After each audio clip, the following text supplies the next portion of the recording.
Fazendeiro lutava contra uma sucuri quando uma onça surgiu. Ele estava verificando uma cerca próxima ao rio, em área remota de sua propriedade, quando pisou em algo que pensou ser tronco caído coberto por vegetação. Mas aquilo não era tronco. Era uma sucuri enorme, de aproximadamente 6 metros de comprimento, que estava descansando após a alimentação recente e não apreciou nada ser perturbada. Antes que ele pudesse processar o que estava acontecendo, antes que pudesse dar um único passo para trás ou gritar por ajuda, a serpente gigantesca girou com velocidade aterrorizante e suas espirais musculosas envolveram suas pernas com força, que instantaneamente o derrubou no chão lamacento da margem do rio. E conforme mais e mais do corpo massivo da cobra enrolava-se ao redor dele, conforme sentiu costelas começarem a ceder sob pressão esmagadora, conforme ar foi expulso de seus pulmões e percebeu com o horror crescente que não conseguiria inspirar novamente, aceitou com clareza terrível que estava prestes a morrer da forma mais brutal imaginável, sendo lentamente esmagado até morte por um dos predadores mais poderosos da Amazônia. Mas então algo explodiu da vegetação lateral com um rugido que fez terra tremer. E o que aconteceu nos minutos seguintes, quando duas das criaturas mais temidas da fauna brasileira se enfrentaram em batalha mortal com vida de homem literalmente pendurada no equilíbrio, criaria uma das histórias mais extraordinárias e impossíveis de sobrevivência já documentadas. E o desfecho, quando finalmente testemunhas chegaram e viram com próprios olhos a cena que desafiava toda a lógica, toda a ciência, todo o entendimento sobre comportamento de predadores selvagens, emocionaria milhões de pessoas e forçaria cientistas ao redor do mundo a repensar completamente o que achavam que sabiam sobre capacidade de animais selvagens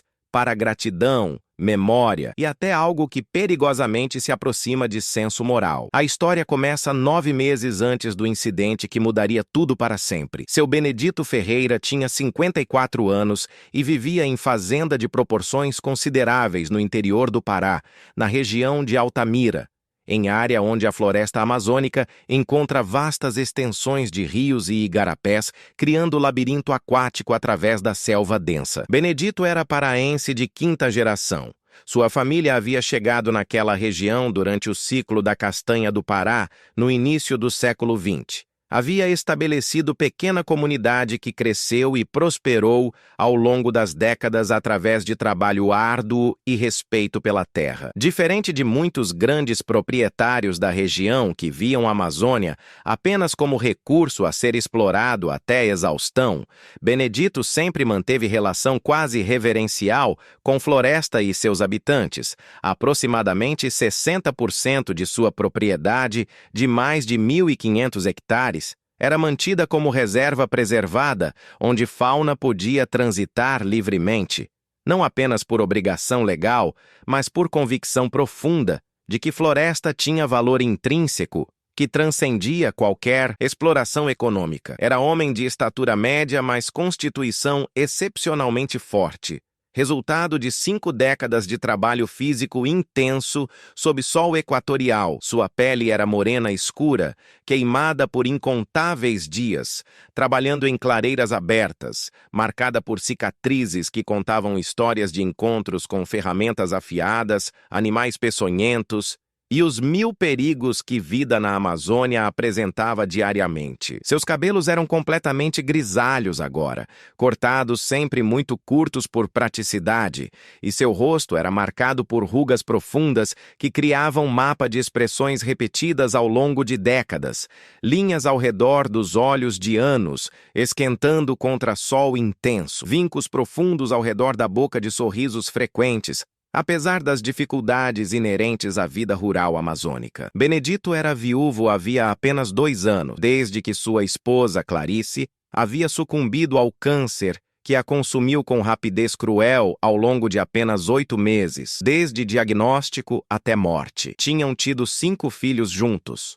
todos adultos agora, 3 morando em Belém, onde trabalhavam em diversos setores urbanos, um em Manaus que havia se tornado engenheiro, e uma filha que permaneceu na região trabalhando como professora em uma escola ribeirinha. Visitavam quando conseguiam, especialmente durante festividades importantes, mas a vida os havia levado para diferentes direções, e Benedito aceitava isso com compreensão melancólica de pai que entende que crianças precisam construir próprios caminhos. Vivia na fazenda acompanhado por 5 trabalhadores fixos que residiam em casas espalhadas pela propriedade. Homens de total confiança que alguns trabalhavam com ele há mais de 20 anos. Conheciam operações da fazenda tão bem quanto ele próprio. Tinha também 6 cães de trabalho, animais inteligentes e extremamente leais, treinados tanto para auxiliar com gado quanto para alertar sobre presença de animais perigosos,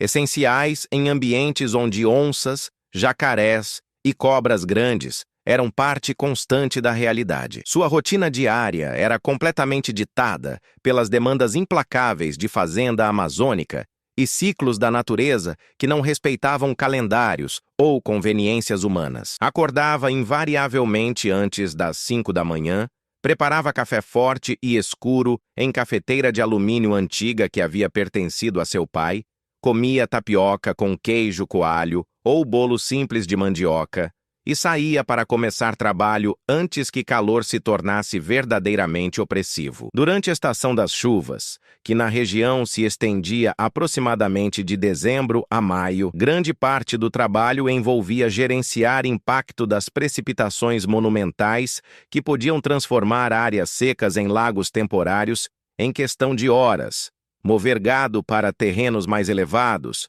manter sistemas de drenagem funcionando, consertar estradas de terra que eram constantemente destruídas por água. Durante a estação relativamente mais seca, de junho a novembro, o trabalho mudava para a preparação para a próxima temporada de chuvas, manutenção intensiva de todas as estruturas e vigilância constante contra incêndios que poderiam ser devastadores em floresta amazônica apesar de toda a água, especialmente em áreas onde havia material orgânico seco acumulado. Mas havia aspecto de seu trabalho que Benedito considerava não apenas responsabilidade profissional, mas missão quase sagrada, proteção ativa da fauna que habitava sua propriedade contra caçadores ilegais que operam cada vez mais agressivamente na região. Sempre havia existido certo nível de caça de subsistência por comunidades ribeirinhas locais, prática que Benedito tolerava e até entendia desde que feita de forma sustentável e respeitosa, pegando apenas o necessário para a alimentação sem desperdício. Mas nos últimos 3 anos,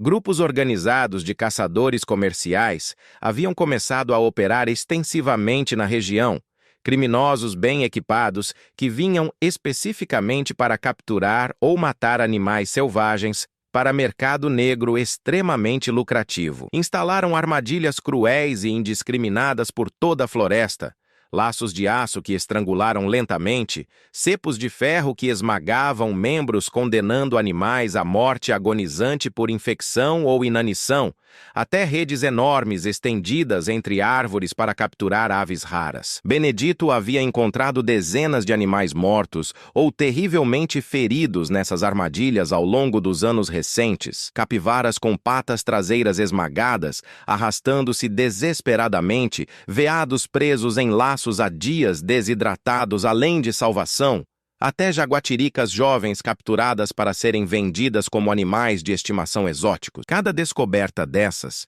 alimentava a indignação crescente em seu peito, fortificava sua determinação de fazer algo substantivo a respeito, mesmo sabendo que estava colocando-se em conflito direto com criminosos que não teriam hesitação em usar violência para proteger operações lucrativas. Começou patrulhando sistematicamente sua propriedade várias vezes por semana, especificamente procurando por armadilhas, e quando encontrava, removia e destruía metodicamente cada uma, levando os componentes metálicos de volta para a fazenda, onde os transformava em sucata inútil. Denunciou repetidamente para a IBAMA e para a Polícia Ambiental Estadual, mas a região era vasta demais e recursos eram limitados demais. Raramente conseguiam montar operações que efetivamente capturavam os caçadores em flagrante.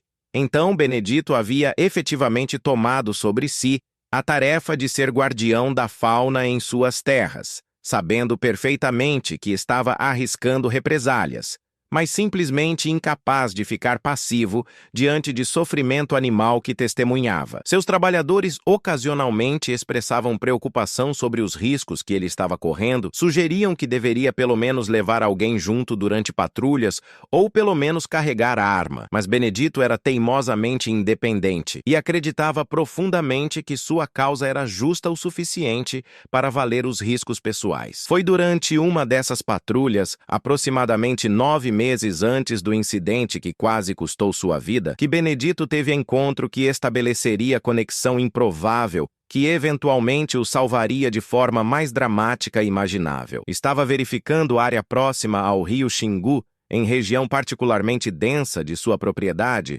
quando ouviu sons de luta desesperada vindo de vegetação ribeirinha. Moveu-se cautelosamente na direção do barulho e encontrou cena que fez seu sangue ferver de raiva. Onça pintada fêmea magnífica estava presa em rede de nylon de pescador industrial, tipo de equipamento ilegal frequentemente usado por pescadores sem escrúpulos e ocasionalmente descartado irresponsavelmente na floresta. A rede havia se enrolado completamente ao redor de seu corpo, prendendo suas patas, envolvendo sua cauda, até parcialmente cobrindo sua cabeça, e quanto mais ela lutava freneticamente para se libertar, mais emaranhada ficava nas malhas resistentes. Benedito sabia com absoluta certeza que aproximar-se de onça, mesmo presa, era uma das coisas mais perigosas que alguém podia fazer na Amazônia, mas também sabia que se deixasse ela ali, morreria inevitavelmente, seja de exaustão e estresse, de desidratação sob sol brutal, ou seria presa fácil para outros predadores ou mesmo para os próprios caçadores que verificavam suas armadilhas periodicamente. Tomou decisão em fração de segundo que razão teria aconselhado contra, mas que seu coração simplesmente não permitiu que evitasse. Aproximou-se muito lentamente, falando constantemente em voz baixa e suave, tentando acalmar o animal aterrorizado, fazendo movimentos deliberadamente lentos e previsíveis para não adicionar ao pânico dela. Trabalhou por quase 1 hora cortando meticulosamente fios da rede com faca afiada que sempre carregava, ocasionalmente tendo que parar quando ela se agitava demais ou quando ficava perigosamente perto de suas garras expostas ou mandíbulas poderosas. Foi um processo terrivelmente tenso, onde um único movimento errado, um único momento de pânico dela, poderia resultar em ferimentos catastróficos ou morte para ambos. Mas gradualmente, centímetro por centímetro, conseguiu libertar ela da malha que a aprisionava. Quando finalmente cortou o último fio que a prendia e recuou rapidamente vários passos dando espaço, ela permaneceu deitada por longos momentos, como se não conseguisse acreditar que estava finalmente livre, seu corpo tremendo de exaustão e estresse. Então lentamente se levantou, sacudiu-se vigorosamente jogando pedaços de rede que ainda aderiam frouxamente e olhou diretamente para Benedito com aquela intensidade penetrante característica dos grandes felinos, olhar que parecia avaliar, medir, memorizar. Ficaram assim por talvez 15 ou 20 segundos, homem e fera se encarando através de apenas alguns metros de distância. Então ela virou-se e desapareceu na vegetação densa com silêncio sobrenatural que grandes felinos conseguem manter, apesar de seu tamanho considerável. Benedito pensou que aquele seria fim da história, mais uma vida animal salva, mais uma pequena vitória contra a destruição causada por negligência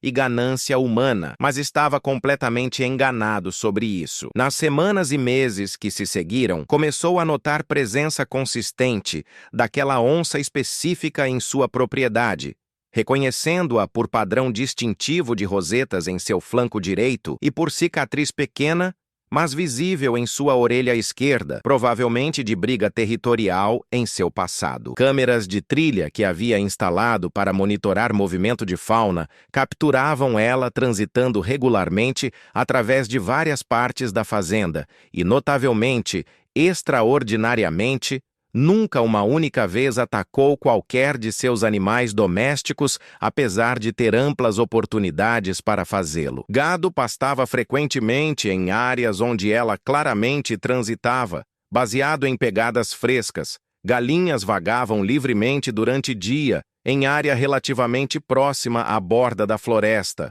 onde ela habitava, mas nenhum ataque ocorria. Era como se acordo tácito, mas absolutamente real havia sido estabelecido. Ela podia usar a propriedade dele como parte de seu território de caça, mas respeitaria os animais que pertenciam ao homem que a havia salvado. Benedito às vezes pegava-se olhando para a floresta durante fins de tarde, perguntando-se se ela estava lá observando-o de volta através da vegetação densa, e ocasionalmente, apenas ocasionalmente, captava vislumbre de pelagem dourada manchada, movendo-se entre sombras verdes, confirmação silenciosa de presença vigilante. E então chegou aquele dia terrível que testaria aquele vínculo improvável de forma mais dramática possível, que revelaria a profundidade de reciprocidade que existia entre homem e fera de maneira que ninguém poderia antecipar. Era tarde de terça-feira em meados de setembro, período onde chuvas haviam diminuído, mas umidade ainda permanecia alta, tornando floresta ambiente abafado e opressivo. Benedito estava realizando sua verificação rotineira de cercas em área próxima ao rio, região onde cerca era particularmente importante porque separava suas pastagens de floresta densa que descia até margem do rio Xingu. Estava sozinho, porque seus trabalhadores estavam ocupados com outras tarefas urgentes na fazenda, e honestamente, ele preferia essas caminhadas solitárias pela propriedade, momentos de quietude onde podia pensar claramente, observar natureza ao redor, sentir-se conectado à terra de forma que vida moderna raramente permitia. Havia verificado aproximadamente 2 quilômetros de cerca, encontrando apenas danos menores que consertou rapidamente. Estava começando a pensar em retornar para casa para almoço, quando chegou a seção que corria ao longo da margem lamacenta do rio. Ali, vegetação era particularmente densa, mistura de arbustos baixos, samambaias gigantes, cipós pendurados, tudo criando parede verde quase impenetrável. Estava observando onde postes de cerca entravam na vegetação, verificando se estavam firmemente plantados, quando pisou em algo que cérebro inicialmente registrou como tronco caído, coberto por folhas e lama. Mas aquilo não era tronco. Era corpo de sucuri verdadeiramente enorme que havia estado descansando semi-submersa na lama da margem, provavelmente digerindo alimentação recente de capivara ou veado jovem, estado de torpor semidigestivo, onde sucures ficam lentas e vulneráveis e, consequentemente, extremamente defensivas quando perturbadas. No instante em que peso de Benedito pressionou sobre ela, a serpente gigantesca reagiu com velocidade que parecia impossível para algo tão massivo, seu corpo grosso como coxa de homem adulto, girando com força explosiva. Antes que Benedito pudesse processar o que estava acontecendo,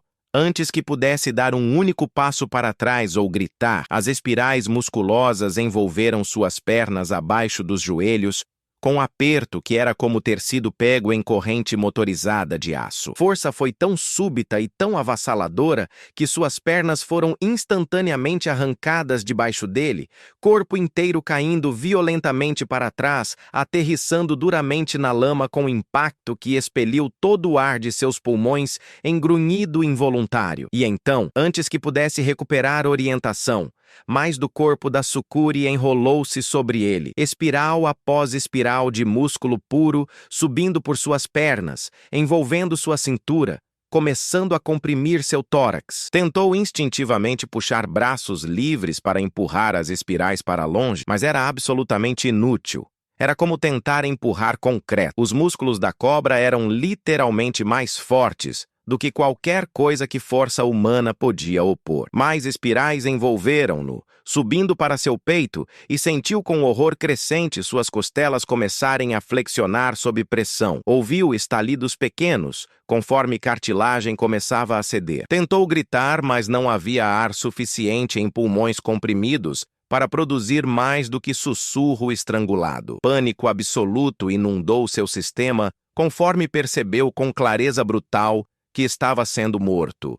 que cada segundo a cobra apertava mais um pouco, que cada exalação forçada era seguida por impossibilidade de inalar novamente, porque músculos intercostais simplesmente não conseguiam expandir caixa torácica contra a força esmagadora. Visão começou a estreitar nas bordas, pontos pretos dançando em seu campo visual conforme cérebro era privado de oxigênio, e pensamento cristalino atravessou o pânico que consumia sua mente. Vou morrer aqui, vou morrer agora, essa é literalmente o fim. Mas então, através do rugido de sangue em seus ouvidos, através da névoa de hipóxia crescente, ouviu algo, rugido que fez terra literalmente vibrar sob seu corpo prostrado. E algo massivo explodiu da vegetação lateral, com velocidade que era choque de ver em criatura tão grande, forma manchada de dourado e preto, que se lançou através do ar em trajetória que terminaria exatamente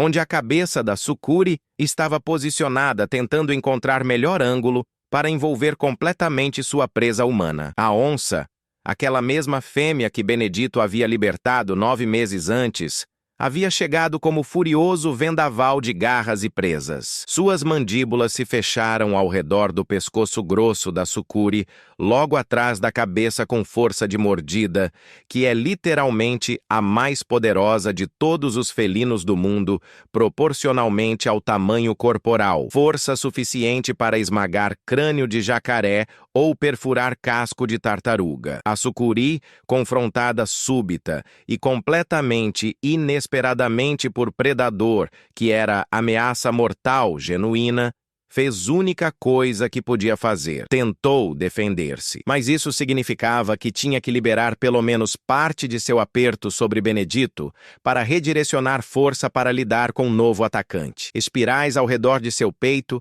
afrouxaram ligeiramente, apenas marginalmente, mas o suficiente para que ele conseguisse puxar uma inspiração desesperada de ar, oxigênio inundando pulmões famintos, trazendo clareza súbita de volta à consciência que estava escorregando para a escuridão. O que se seguiu foi batalha mais brutal e selvagem que Benedito jamais testemunhara ou imaginara possível. A sucuri, percebendo que não podia manter aperto total sobre o humano enquanto lidava com um predador felino atacando-a, liberou Benedito quase completamente, mantendo apenas espira leve ao redor de suas pernas, como se marcando território, enquanto todo o resto de seus 6 metros de comprimento muscular focava-se em envolver a onça. E a onça, demonstrando agilidade que parecia desafiar física, estava se contorcendo e girando constantemente, evitando ser completamente envolvida, suas garras rasgando carne da cobra repetidamente,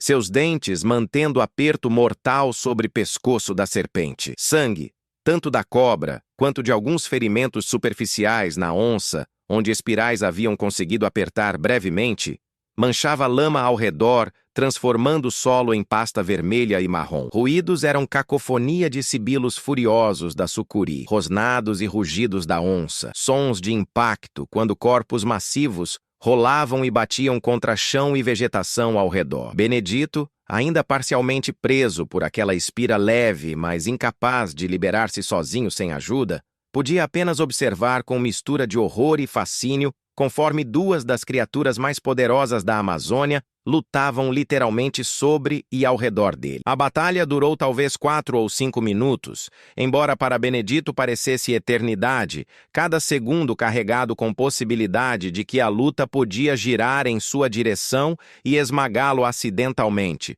ou que sucuri podia ganhar vantagem sobre onça e então retornar a atenção para ele.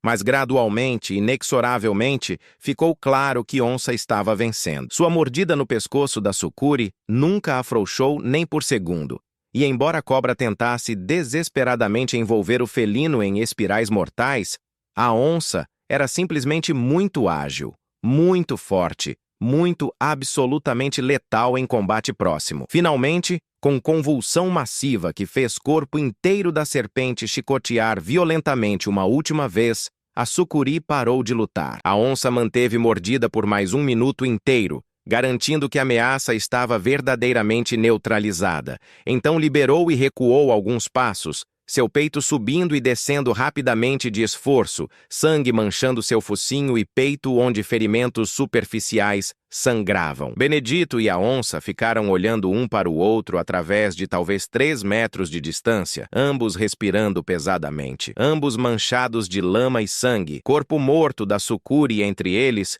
como testemunha silenciosa do que acabara de acontecer. E naquele olhar prolongado, Benedito viu algo que seria impossível descrever adequadamente com palavras, mas que sentiu com certeza absoluta em seu coração: reconhecimento. Ela sabia quem ele era, lembrava do homem que a havia libertado e havia tomado decisão consciente e deliberada de retribuir aquele ato, arriscando própria vida para salvá-lo. Não era instinto, não era coincidência, era escolha moral complexa do tipo que supostamente apenas humanos eram capazes. Lentamente, muito lentamente para não assustá-la ou ser interpretado como ameaça, Benedito falou, sua voz rouca e trêmula de adrenalina e emoção avassaladora. Obrigado, você salvou minha vida. Obrigado. A onça inclinou cabeça ligeiramente, como se ouvindo não apenas palavras, mas tom por trás delas. Então virou-se e caminhou calmamente de volta para a vegetação densa, desaparecendo tão completamente como se nunca tivesse estado ali, deixando Benedito sozinho com o corpo da sucuri morta e realização esmagadora de milagre que acabara de testemunhar e experimentar. Levou vários minutos para que ele recuperasse compostura suficiente para trabalhar-se livre da espira final da cobra que ainda estava frouxamente ao redor de suas pernas, músculos da serpente já começando rigidez de morte que tornava mais fácil simplesmente desembaraçar-se. Quando finalmente ficou livre, levantou-se tremendo tanto de adrenalina residual quanto de choque emocional do que acabara de sobreviver. Verificou-se rapidamente para ferimentos e encontrou principalmente contusões severas, onde espirais da sucuri haviam comprimido algumas costelas que estavam extremamente doloridas e provavelmente rachadas, embora não quebradas completamente, e diversos cortes e arranhões superficiais de quando foi derrubado e arrastado pela lama. Mas estava vivo, estava consciente, estava capaz de andar. Tudo graças à intervenção impossível daquela onça. Começou caminhada longa de volta para casa, movendo-se lentamente porque cada respiração profunda enviava lanças de dor através de costelas machucadas, ocasionalmente tendo que parar e apoiar-se contra a árvore quando ondas de tontura de quase asfixia recente lavavam sobre ele. Quando finalmente emergiu da floresta perto dos edifícios principais da fazenda, aproximadamente 40 minutos depois, seus trabalhadores que estavam reunidos perto do galpão preparando equipamento para a tarde, o viram e imediatamente correram em sua direção, alarme óbvio em seus rostos ao verem seu estado, coberto de lama e sangue, mancando, claramente ferido. "Patrão! O que aconteceu? Você está sangrando! Precisa de médico!" exclamou Josué, seu trabalhador mais antigo que estava com ele há 23 anos. Benedito levantou mão em gesto apaziguador. "Estou bem, Josué. Bom, relativamente bem. Nada que não vai sarar. Mas vocês não vão acreditar no que acabou de acontecer." E então, sentado em banco de madeira na varanda de sua casa, enquanto 2 de seus trabalhadores limpavam seus ferimentos e outro preparava chá forte e doce para choque, Benedito contou história completa, desde pisar acidentalmente na sucuri, sendo envolvido e quase esmagado até morte, até a aparição dramática da onça e batalha brutal que se seguiu. Podia ver ceticismo crescente nos rostos de seus trabalhadores conforme a história progredia, especialmente quando chegou à parte sobre onça deliberadamente salvando-o. "Patrão, com todo respeito", disse Manoel cuidadosamente, homem na casa dos 40 que trabalhava na fazenda há uma década, "você levou pancada forte na cabeça quando caiu? Porque onça salvando humano de sucuri, isso não é como animais funcionam. Tem certeza que não está confundindo ordem dos eventos ou..." "Eu sei o que vi, Manoel!" Benedito interrompeu firmemente, mas sem raiva. "Eu sei o que aconteceu. A onça não estava caçando a sucuri. Sucuris não são presa normal de onças, muito perigosas e difíceis. Ela veio especificamente porque eu estava em perigo. Ouvi o rugido dela, vi ela emergir da vegetação, vi ela atacar deliberadamente para me libertar. Isso aconteceu." Josué trocou olhares com outros trabalhadores, Então disse gentilmente: "Está bem, patrão. Não vamos discutir com você sobre o que viu. Mas talvez devêssemos levá-lo para a cidade, fazer raio-x dessas costelas, garantir que não há nada seriamente errado internamente." Benedito concordou porque sabia que verificação médica era prudente, dado quão severamente havia sido comprimido.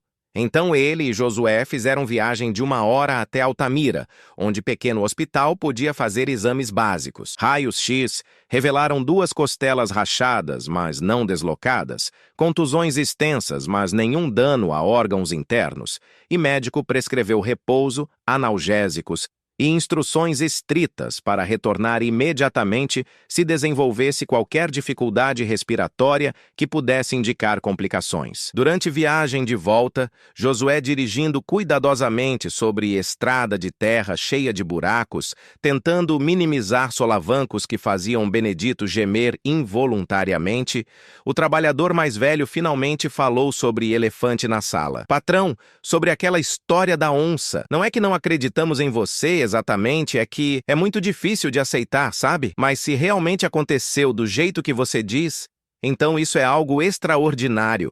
Algo que talvez outras pessoas deveriam saber. Agora, antes de continuarmos para o que aconteceu depois e como a história se espalhou e impactou não apenas aquela região, mas eventualmente consciência nacional sobre relação entre humanos e fauna selvagem, quero fazer uma pausa e perguntar algo específico para você que está assistindo agora. Imagina que você está na situação de Benedito, preso nas espirais de uma sucuri gigante, sentindo costelas começarem a quebrar, percebendo que está prestes a morrer de forma brutal. O que passa pela sua cabeça nesses momentos finais? Você pensa na família, em arrependimentos, em todas as coisas que não teve chance de fazer ou dizer? E quando o onça aparece para salvar você, como você processa isso emocionalmente? Conta nos comentários com total honestidade, porque essas reflexões sobre mortalidade e sobre conexões improváveis são importantes para todos nós. E já que estamos falando sobre histórias que desafiam o que pensamos ser possível, faz um favor para mim agora e se inscreve neste canal, porque aqui a gente não traz histórias inventadas ou exageradas, trazemos relatos documentados de eventos reais que vão fazer você questionar limites de comportamento animal e natureza de consciência e emoção em criaturas que frequentemente subestimamos. Ativa aquele sininho também, porque tem muito mais histórias extraordinárias vindo que você não vai querer perder. Agora volta comigo para a história, porque o que aconteceu depois que Benedito sobreviveu foi tão extraordinário quanto o próprio salvamento. A história do fazendeiro que foi salvo de sucuri por onça, que ele havia resgatado meses antes, começou a circular localmente quase imediatamente, do jeito que histórias extraordinárias sempre fazem em comunidades pequenas, onde todos conhecem todos. Josué, apesar de seu ceticismo inicial, contou para amigos no vilarejo próximo quando foi comprar suprimentos alguns dias depois. Outros trabalhadores de Benedito mencionaram para familiares que visitaram durante fim de semana. E porque era a história tão impossível, tão carregada de implicações emocionais e filosóficas, sobre natureza de animais e possibilidade de reciprocidade entre espécies, espalhou-se rapidamente através de círculos cada vez mais amplos. Dentro de 2 semanas, jornalista de jornal regional de Altamira havia ouvido versão da história e decidiu investigar, fazendo viagem até a fazenda de Benedito para entrevistá-lo pessoalmente. Benedito, homem naturalmente modesto que não buscava atenção, inicialmente hesitou, mas eventualmente concordou em contar sua história publicamente porque, como ele explicou, se isso pode ajudar pessoas a entenderem que animais selvagens são muito mais complexos, e tentar novamente a continuar conscientes do que geralmente assumimos, se pode ajudar na conservação, mostrando que essas criaturas merecem nosso respeito e proteção. Então vale a pena compartilhar, mesmo que alguns pensem que sou louco. A matéria foi publicada em jornal regional com título que capturou atenção: Fazendeiro paraense alega ter sido salvo de sucuri por onça grata, e incluía foto de Benedito apontando para o local exato onde o incidente ocorreu, ainda visível área de lama perturbada e vegetação amassada, onde batalha havia acontecido. A história foi então reproduzida por veículos maiores, primeiro em Belém, depois nacionalmente, conforme portais de notícia captaram o relato e reconheceram seu potencial de interesse humano. E como acontece com qualquer história extraordinária na era de internet, opiniões dividiram-se dramaticamente. Alguns leitores abraçaram a história completamente, vendo-a como prova linda de que animais eram capazes de gratidão genuína, memória de longo prazo de bondade recebida e até algo aproximando-se de senso moral sobre pagar dívidas. Outros eram profundamente céticos, argumentando que devia haver explicação mais simples. Talvez onça estava apenas caçando sucuri coincidentemente. Talvez Benedito havia confundido sequência de eventos devido a trauma e privação de oxigênio. Talvez história inteira era exagerada ou até fabricada para ganhar atenção. Mas então algo aconteceu que adicionou camada significativa de credibilidade ao relato. Uma equipe de pesquisa de comportamento animal da Universidade Federal do Pará, liderada por Dr. Rafael Mendes Cardoso, que havia passado a última década estudando onças pintadas na Amazônia, soube da história e decidiu investigar. Dr. Rafael tinha 41 anos. Era biólogo respeitado com numerosas publicações sobre comportamento de grandes felinos e era conhecido por abordagem rigorosa e cética que não aceitava alegações extraordinárias, sem evidências extraordinárias. Viajou para a fazenda de Benedito aproximadamente um mês após o incidente original, trazendo consigo 2 estudantes de pós-graduação e equipamento para análise detalhada do local. Passaram 3 dias completos na propriedade, entrevistando Benedito extensivamente sobre cada detalhe do que aconteceu, examinando o local do incidente meticulosamente, instalando câmeras de trilha adicionais para monitorar movimento de fauna e, mais importante, coletando evidências físicas que podiam ser analisadas objetivamente. Encontramos marcas de garras de felino grande em corpo da sucuri, que Senhor Benedito havia preservado congelando após incidente, explicou Dr. Rafael em entrevista coletiva que concedeu após completar investigação inicial. Padrão de perfurações no pescoço da cobra é consistente com mordida de onça pintada, especificamente posicionamento atrás da cabeça, que é técnica de caça característica que onças usam contra presas perigosas. Encontramos também pelos de onça no local, presos em vegetação ao redor da área de luta, e análise de DNA confirmou que vieram de fêmea adulta. Mais significativamente, encontramos padrão de perturbação no solo e vegetação que é totalmente consistente, com luta entre 2 animais grandes, não com cenário de caça normal, onde predador embosca presa. Mas Dr. Rafael foi cuidadoso em não fazer alegações definitivas sobre motivação da onça. O que posso confirmar cientificamente é que onça pintada fêmea atacou e matou sucuri grande em área imediatamente adjacente aonde Senhor Benedito estava preso por aquela mesma sucuri. O que não posso confirmar cientificamente com certeza absoluta é porque a onça fez isso, se foi intervenção deliberada para salvar o humano ou se havia outros fatores motivacionais que não entendemos completamente. No entanto, posso dizer que, baseado em tudo que sei sobre comportamento de onças, ataque a sucuri de tamanho tão grande é extremamente raro, porque sucuris são presas muito perigosas. Onças geralmente preferem presas que oferecem melhor relação risco-recompensa. Então pergunta se torna: por que esta onça específica escolheu atacar presa tão perigosa naquele momento específico? Essa questão permaneceu centro de debate entre cientistas comportamentais nos meses seguintes. Dr. Rafael estabeleceu estudo de longo prazo na propriedade de Benedito, com permissão entusiasmada dele, instalando rede extensiva de câmeras de trilha para documentar movimento e comportamento da onça ao longo do tempo. O que capturaram nos 6 meses seguintes adicionou dimensões fascinantes à história. A onça fêmea, que a equipe de pesquisa começou a chamar de Valente, por falta de nome melhor, transitava regularmente pela propriedade de Benedito e, notavelmente, em dezenas de ocasiões foi filmada passando relativamente perto de onde Benedito estava trabalhando. Mais extraordinário ainda, em 3 ocasiões separadas ao longo daqueles 6 meses, Valente foi observada em comportamento que parecia defensivo quando outros predadores potenciais se aproximavam de áreas onde Benedito trabalhava. Uma vez afastou o grupo de queixadas que estavam se movendo agressivamente na direção de onde Benedito estava consertando cerca.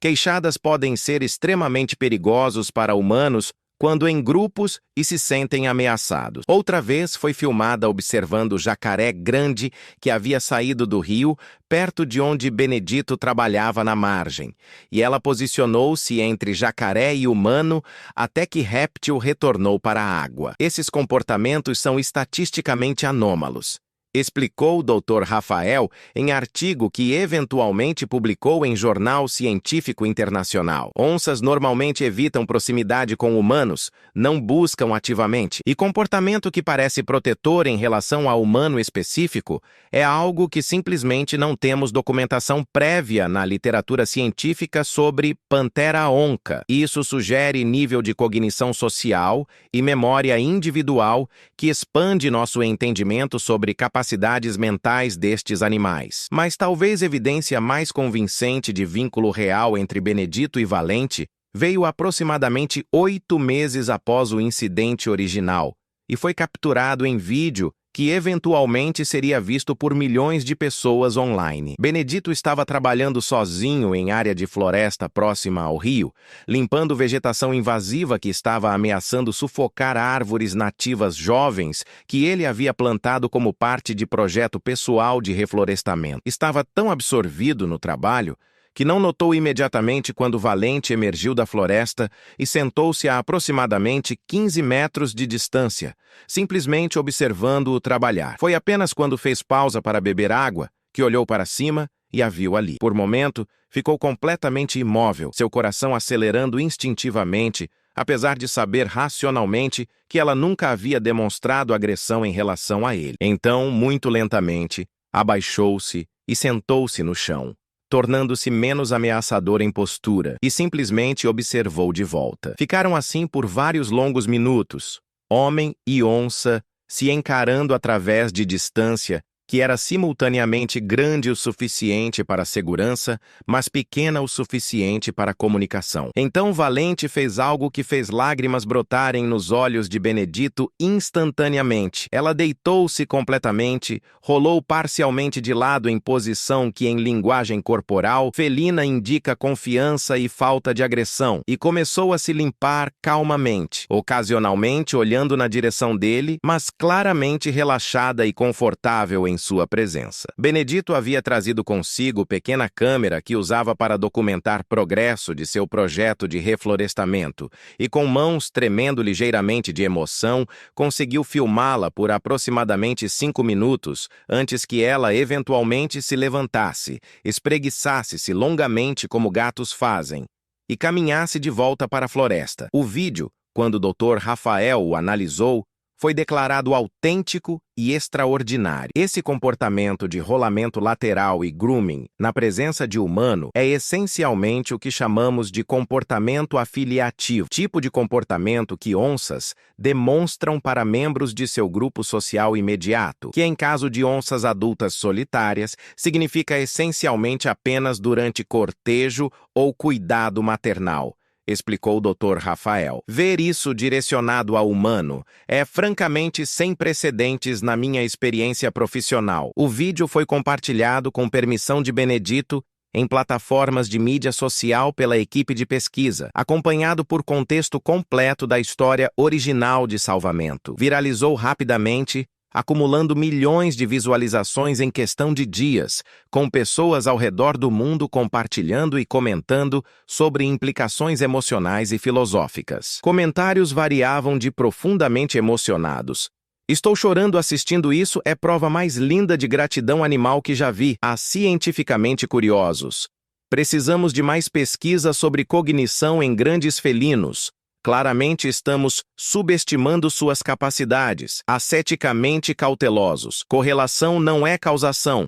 Pode haver outras explicações que não estamos considerando, mas independentemente de interpretações individuais, impacto prático foi substancial e mensurável. A história de Benedito e Valente tornou-se símbolo poderoso em Pará e além para esforços de conservação de onças pintadas, espécie que estava sob pressão crescente de perda de habitat, caça ilegal e conflitos com fazendeiros que viam onças apenas como ameaça a gado. Benedito tornou-se porta-voz informal para a coexistência pacífica entre humanos e grandes predadores, convidado para falar em escolas, em reuniões de associações de fazendeiros, em eventos de ONGs ambientais. Sua mensagem era consistente e poderosa. Esses animais não são monstros sem mente, que existem apenas para matar. São criaturas inteligentes, conscientes, capazes de memória, de reconhecimento, talvez até de gratidão. Se tratarmos com respeito, se protegermos ao invés de perseguir, podemos coexistir pacificamente. Minha onça podia ter matado dúzias de minhas vacas ao longo destes meses, mas não matou nenhuma. Eu poderia ter deixado ela morrer presa naquela rede há anos, mas salvei ela. E quando precisei, ela retribuiu salvando minha vida. Isso deveria nos ensinar algo fundamental sobre valor de compaixão e respeito mútuo. Sua fazenda eventualmente tornou-se local de pesquisa oficial, parceria formal entre ele e Universidade Federal do Pará, onde estudantes e pesquisadores vinham estudar não apenas Valente especificamente, mas fauna mais ampla e possibilidades de manejo de propriedade rural de forma compatível com conservação. Benedito implementou várias práticas sugeridas por pesquisadores, criando corredores de vida selvagem através de sua propriedade, estabelecendo áreas de buffer entre operações agrícolas e habitat principal de fauna, instalando iluminação específica ao redor, instalações onde mantinha animais domésticos que reduzia a probabilidade de predação noturna. E, surpreendentemente, produtividade de sua fazenda não sofreu, na verdade, melhorou em algumas métricas, conforme ecossistema mais saudável e equilibrado resultava em melhor qualidade de solo, melhor controle natural de pragas e benefícios ecológicos múltiplos que a agricultura sustentável frequentemente produz. A história também teve impacto legal significativo. A atenção nacional sobre caso aumentou pressão sobre autoridades ambientais para intensificar combate à caça ilegal e armadilhas na região. Operação especial foi montada envolvendo IBAMA, Polícia Ambiental Estadual e até unidades federais, resultando em prisão de 17 caçadores ilegais ao longo de 6 meses, apreensão de centenas de armadilhas cruéis e desmantelamento de rede organizada que traficava animais selvagens para mercados ilegais em outras regiões. Benedito participou ativamente desta operação, usando seu conhecimento íntimo da região para guiar autoridades para áreas onde sabia que caçadores operavam, arriscando represálias porque acreditava profundamente que era batalha moral que valia riscos pessoais. Várias ameaças foram feitas contra ele por caçadores irritados que viram operações lucrativas serem destruídas, mas ele recusou-se a ser intimidado, instalou segurança adicional em sua propriedade e continuou seu ativismo sem diminuir. E, notavelmente, durante todo este período, Valente continuou presente na propriedade, como se ela também estivesse montando guarda sobre o homem que a havia salvado. Aproximadamente ano e meio após o incidente original, Valente foi filmada pelas câmeras de trilha com algo extraordinário. Ela tinha filhotes, 2 pequenos, que ocasionalmente apareciam nas filmagens, seguindo mãe, enquanto ela ensinava habilidades de caça e sobrevivência. E em desenvolvimento que fez a equipe de pesquisa ficar extremamente animada, Valente trouxe filhotes para áreas da propriedade relativamente próximas aonde Benedito trabalhava regularmente, comportamento que sugeria que ela estava ativamente ensinando filhotes que aquele humano específico era seguro. Estava essencialmente transmitindo conhecimento social sobre relacionamento especial entre ela e Benedito para a próxima geração. Isso tem implicações profundas para nossa compreensão sobre transmissão cultural em onças. explicou o Dr. Rafael em palestra que deu em Congresso Internacional de Comportamento Animal. Se Valente está de fato ensinando seus filhotes que este humano específico é aliado e não ameaça, isso demonstra não apenas memória individual, mas capacidade de transmitir conhecimento social complexo, o que é definição de cultura em termos biológicos. Estamos testemunhando potencialmente início de tradição local, população de onças naquela área que aprendeu através de exemplo materno a tolerar ou até cooperar com um humano específico. Os filhotes, conforme cresciam ao longo dos meses, efetivamente demonstraram menos medo de Benedito do que onças jovens tipicamente demonstrariam de humanos, embora mantivessem distância respeitosa e nunca se aproximassem tanto quanto sua mãe ocasionalmente fazia. Foram filmados várias vezes observando Benedito trabalhar de distância segura, claramente curiosos, mas não aterrorizados, comportamento que validava a hipótese de Dr. Rafael sobre aprendizado social sendo transmitido. Agora, conforme chegamos perto do final desta história extraordinária, quero pausar mais uma vez e te convidar a fazer parte desta comunidade incrível que estamos construindo aqui. Se esta história tocou seu coração, se fez você pensar diferente sobre inteligência animal ou sobre possibilidades de conexão entre espécies, então você precisa se inscrever neste canal agora. Porque aqui nós não trazemos apenas entretenimento superficial.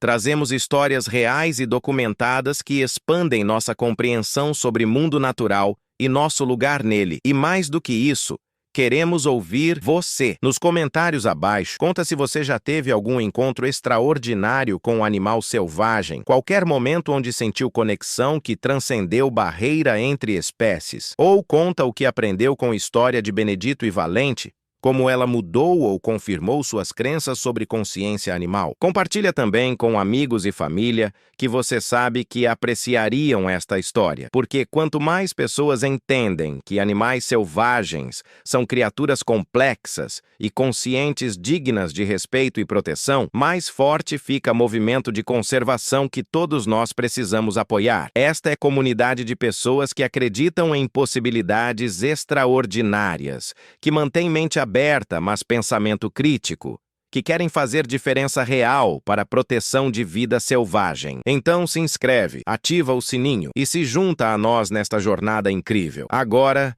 deixa eu te contar o desfecho final desta história notável. Aproximadamente 2 anos e meio após o incidente original que quase custou vida de Benedito, outro evento dramático solidificou permanentemente o legado desta história extraordinária. Benedito estava novamente trabalhando sozinho em área remota de floresta, desta vez verificando árvores jovens de projeto de reflorestamento que agora estava prosperando magnificamente quando ouviu gritos humanos de pânico vindo de direção do rio. Sem hesitar, começou a correr na direção dos gritos, seu coração já acelerado de adrenalina e medo de que alguém estava em perigo sério. Quando chegou à margem do rio, encontrou cena que fez seu sangue gelar. 2 jovens pesquisadores da equipe de Dr. Rafael, que estavam coletando dados na região, estavam presos em área de areia movediça na margem lamacenta, aquele tipo traiçoeiro de solo saturado que parece sólido, mas é essencialmente líquido espesso que suga qualquer um que pisa nele. Já estavam afundados até cintura e claramente entrando em pânico, o que apenas fazia afundar mais rápido conforme movimentos frenéticos perturbavam a areia ao redor. Benedito avaliou a situação rapidamente. Gritou para eles pararem de se mover e manter calma. Começou a procurar algo que pudesse usar como linha de resgate, galho longo ou cipó forte que pudesse estender para eles. Foi então que ouviu rosnado baixo e virou-se para ver Valente emergindo da floresta. E ela não estava sozinha. Seus 2 filhotes, agora quase adultos, estavam com ela. E para absoluto choque de Benedito, ela estava carregando na boca cipó grosso e forte, tipo que cresce por toda a floresta amazônica. Aproximou-se até estar a apenas alguns metros de Benedito, depositou cipó no chão diretamente em frente a ele, então recuou vários passos e sentou-se observando, como se dizendo: aqui está a ferramenta que você precisa. Agora use. Benedito ficou paralisado por momento de puro espanto diante do que acabara de testemunhar. Então, treinamento de vida inteira trabalhando em emergências, assumiu o controle. Pegou o cipó, testou força rapidamente e descobriu que era perfeitamente adequado. Amarrou uma extremidade firmemente ao redor de árvore robusta, jogou outra extremidade para pesquisadores presos, instruindo-os a segurar firmemente. Então, com a ajuda de Valente observando todo o processo, puxou lenta e cuidadosamente os dois jovens para fora da areia movediça. Levou quase 20 minutos de esforço constante, mas eventualmente ambos estavam seguros em solo firme, exaustos e aterrorizados, mas vivos e relativamente ilesos. Quando finalmente recuperaram fôlego e capacidade de falar coerentemente, e processaram mentalmente o que havia acabado de acontecer, incluindo parte sobre onça trazendo cipó de resgate, um deles, jovem chamada Marina, que estava no 2º ano de mestrado, olhou para Benedito com olhos ainda arregalados de choque e disse algo que resumiu os sentimentos de todos presentes. Isso acabou de acontecer realmente? Onça nos ajudou a salvar? Como isso é possível? Benedito olhou para onde Valente ainda estava sentada observando, agora com seus 2 filhotes ao lado dela, formando cena que parecia quase familiar em sua composição, e respondeu com voz embargada de emoção. Ela entende, não sei como explicar em termos científicos, mas ela entende gratidão, entende dívida, entende que salvar vidas é importante. Salvei ela anos atrás. Ela salvou minha vida quando precisei, e agora está nos ajudando a salvar outros. Isso não é instinto ou coincidência. Isso é escolha moral consciente. Incidente foi reportado imediatamente para Dr. Rafael, que ficou simultaneamente fascinado cientificamente e frustrado por não ter conseguido filmar o que seria a evidência mais convincente ainda de comportamento extraordinário de Valente. Entrevistou extensivamente as 3 testemunhas humanas, Marina e seu colega pesquisador Diego, confirmando completamente relato de Benedito sobre onça trazendo cipó, e analisou a área procurando evidências físicas que pudessem corroborar história. Encontramos marcas de arrasto consistentes com cipó sendo arrastado através de floresta. Encontramos pegadas de Valente levando diretamente de floresta até ponto exato onde cipó foi depositado.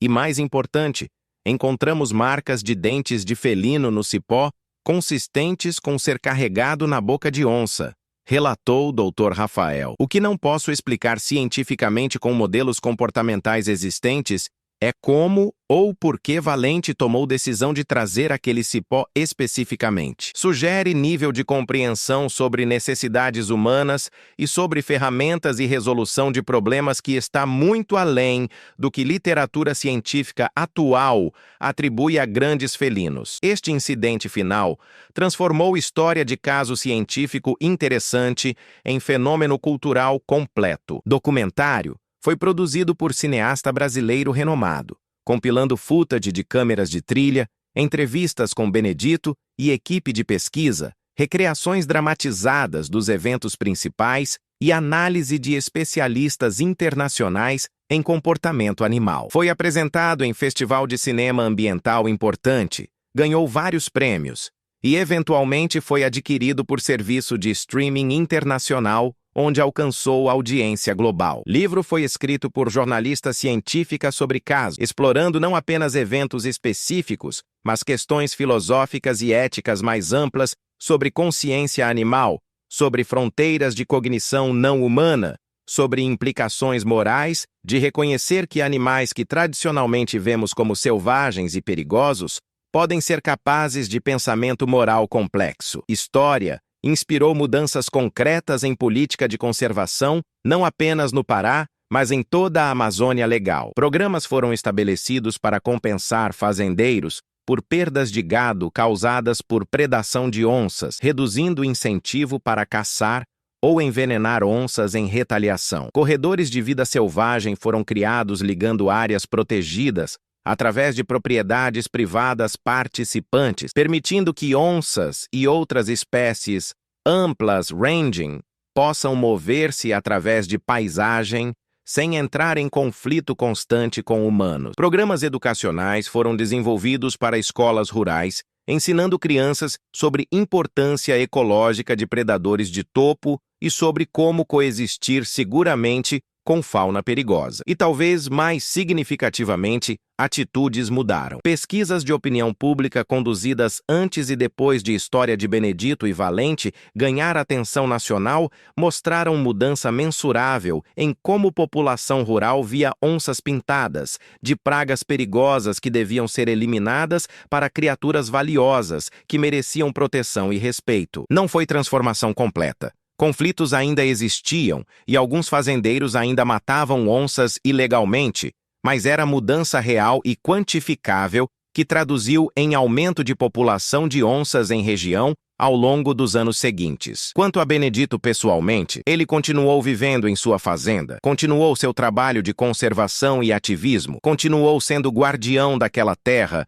e das criaturas que a habitavam. Envelheceu graciosamente, cabelos ficando mais grisalhos, corpo ficando pouco mais curvado, mas espírito permanecendo forte e comprometido. E Valente, ela continuou vivendo em território que incluía a propriedade de Benedito, seus filhotes, eventualmente, estabelecendo próprios territórios em áreas adjacentes, criando dinastia local de onças, que todas demonstravam tolerância incomum para aquele humano específico e sua família. Nas ocasiões cada vez mais raras, quando Benedito a via, sempre parava o que estava fazendo, sempre reconhecia sua presença com gratidão silenciosa, sempre maravilhava-se com o vínculo impossível que haviam criado através de atos de salvamento mútuo. O último avistamento documentado de Valente foi aproximadamente 4 anos após o incidente original, quando câmera de trilha a capturou passando lentamente através de clareira próxima à casa de Benedito.